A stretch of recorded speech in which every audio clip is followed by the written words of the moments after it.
we knew we wanted to do another character, and we're like, well, what are we going to do? What are we going to follow up with? And yeah, I'm a big believer that you can't make a movie just because you have to like tick a box or just because someone is asking you to make it. Like you have to find, do you have a story to tell? And so we kept trying to find these characters that were currently in the public domain, and it was just hitting my head against the wall. And Amy said, if you don't have a story to tell, we've got no movie. So is there a movie that you'd want to make next? Take the public domain character out of the equation. Is there a movie you'd want to make next that would be the best thing for us to pursue?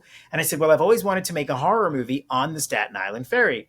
And so I Mm. started pulling on that thread a little bit, and I'm like, okay, well, I know what that movie would be about, but what character would go in there? And I did a little research into what was coming into the public domain, and I saw Steamboat Willie.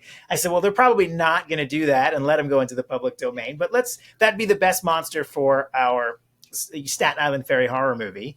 And Yeah. we started pulling on it, and I said, the closer we got, the more it looked like he was going to go into the public domain. And I said, well, let's bake that into the DNA of the film. And if he doesn't go into public domain because they pull a fast one and change copyright law again, we'll just scrap the movie, because I really want it to not just be a Michael Myers knockoff, starring Yeah. Steamboat Willie. I wanted it to be a Steamboat Willie horror film that really, really was him.